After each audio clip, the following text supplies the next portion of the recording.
My name is Kevin Peer. I'm going to present to you how to automatically generate an LLVM compiler backend with this tool called OpenVADL. So what does VADL stand for? It stands for Vienna Architecture Description Language, which was developed at Technical University at Vienna. And the goal is that we have one specification and we generate a simulator, HDL, so hardware description, and a compiler automatically. And of course, this talk is going to be about the compiler. The initial implementation started in 2019 together with a research partner, but this cooperation has ended, and due to licensing restrictions, we decided to do a whole scratch rewrite. This effort started in 2024 in the summer, and at the moment we are around 12 people, mostly students. So how does VADL fit into the LLVM world? So we have like our regular LLVM, and on top of it is our tool. So you have one specification, you run it through the tool, and then you get a set of files.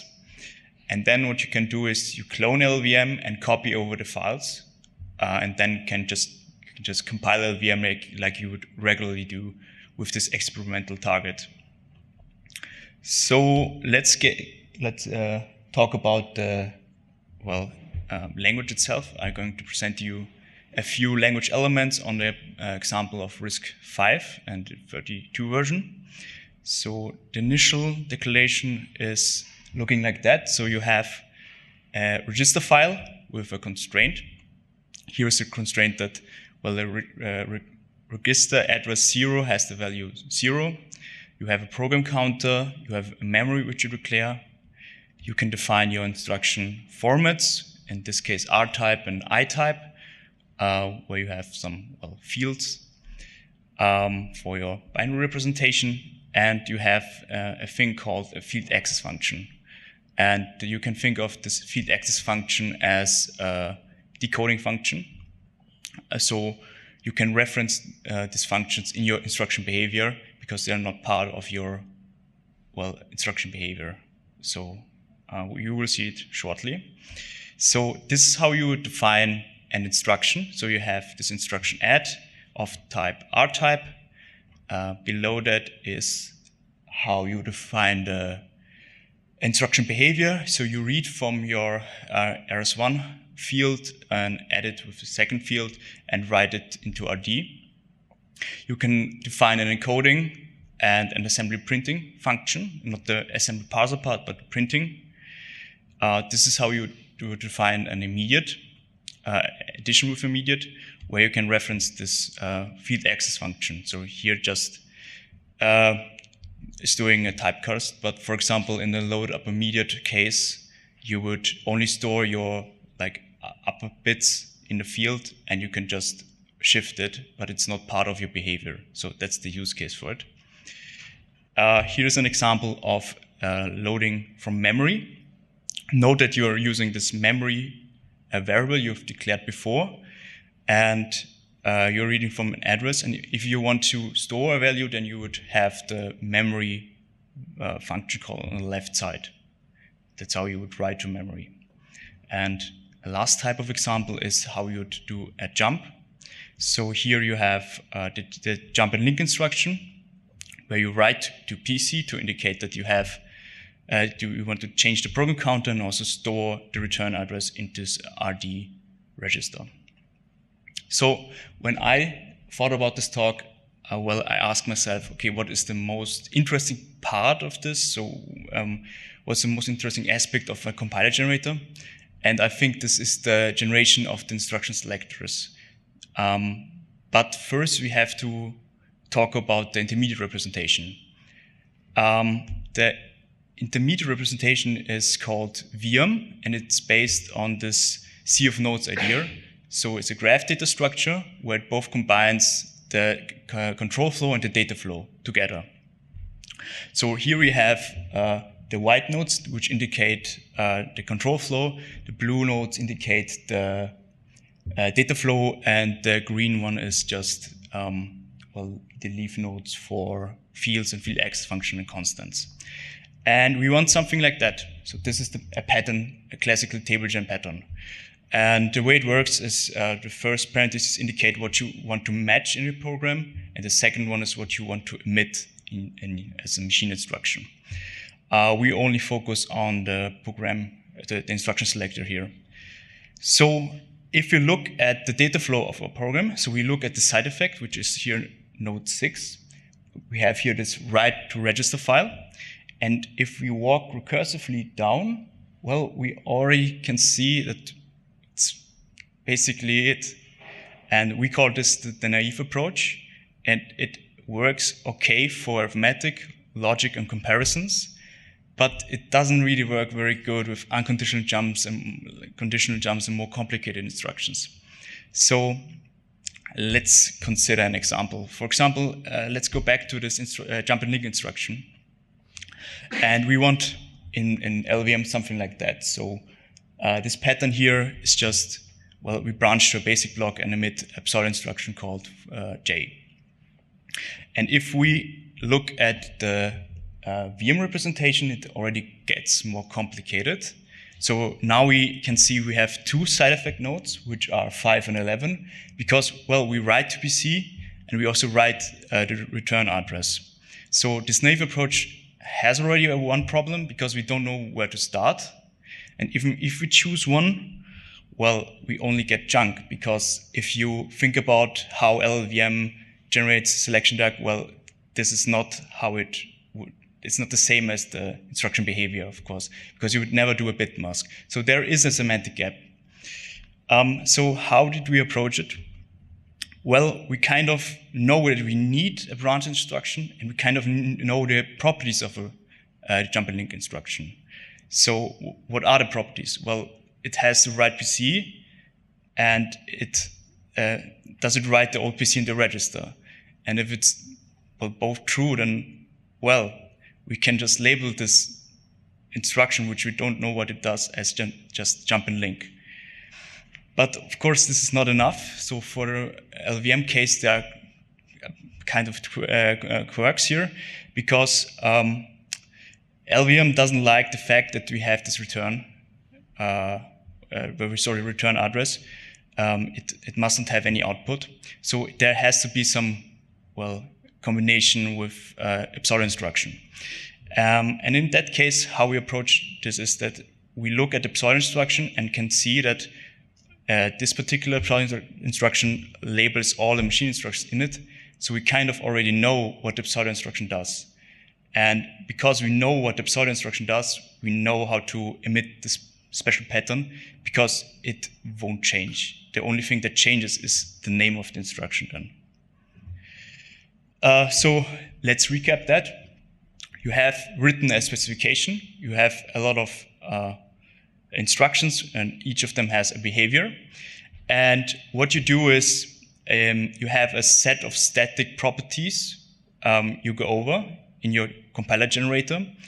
And if you have found a match, then we are in this jump and link case where we know the pattern and can just emit it.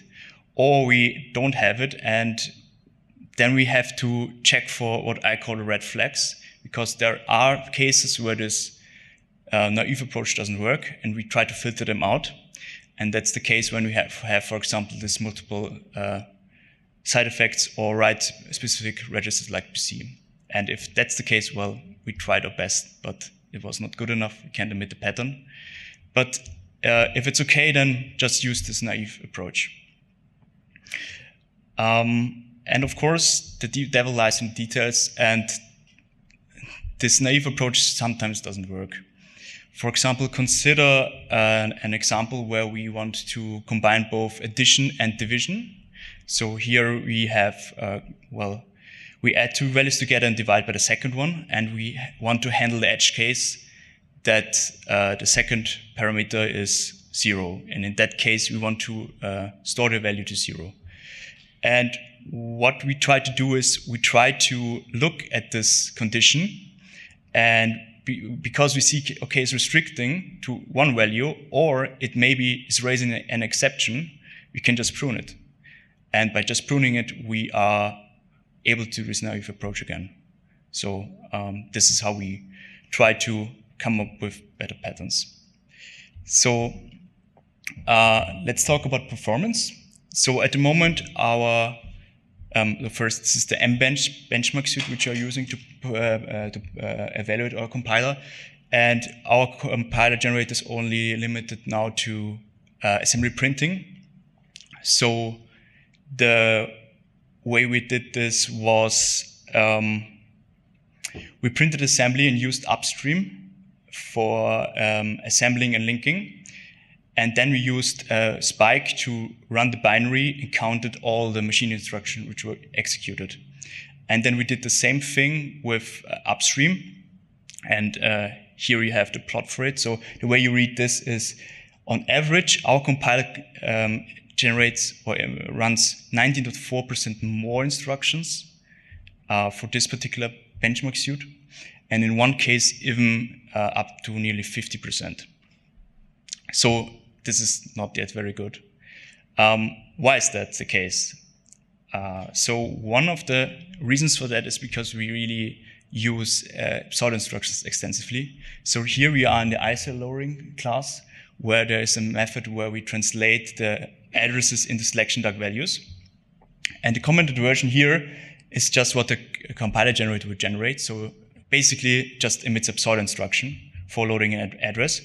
And the not commented version is what copied version is from upstream and just tweaked to our needs. So basically it just does the same thing, but just earlier.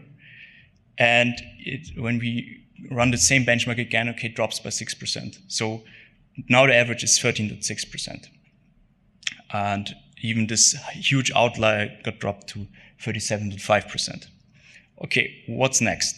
So in the specification, you have the opportunity to specify constant sequences. A constant sequence is a pseudo instruction, but just internal use by the compiler generator. It tells us how to materialize a constant.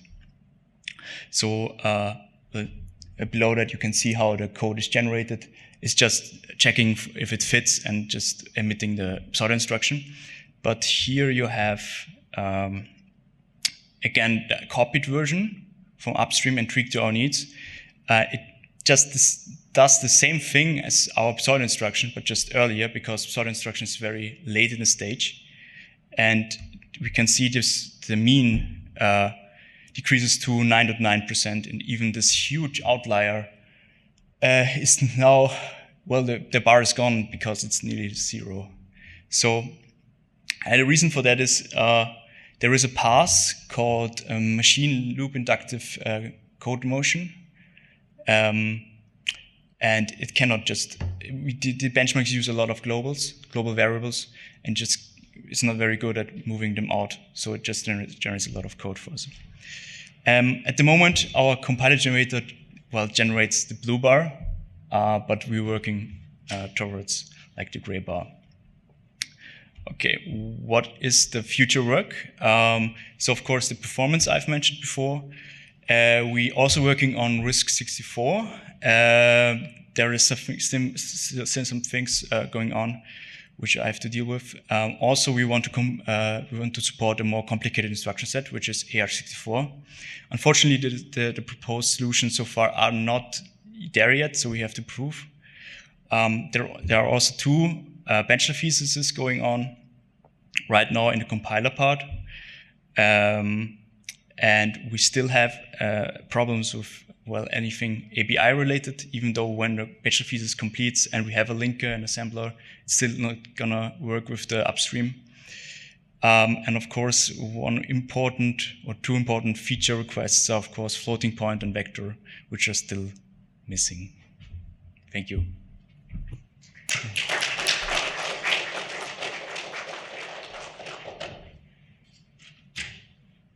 Any question? Yeah.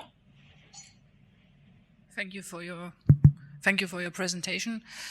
So your approach now generates selection DAG patterns. 2 questions there. First, how do you deal with instructions that have multiple results? And the second question, how do you, or is there any plan to, let's say, generate global ISIL backends, which is, I mean, hopefully the future we are heading to? So the first question was regarding multiple outputs. At the moment, we don't have that. Our plan will be to emit people passes for that. So I think this is also the approach how currently most backends do that. The second question regarding iGlobal ISIL, it would be great. It's just, well, I tried to disable global ISIL on upstream and tried to run the benchmarks, and it didn't have any impact on the benchmark. So I think it's going well. We try to work on functionality first, which, well, the next thing is going to be ARch, but maybe in the future going to support global ISIL.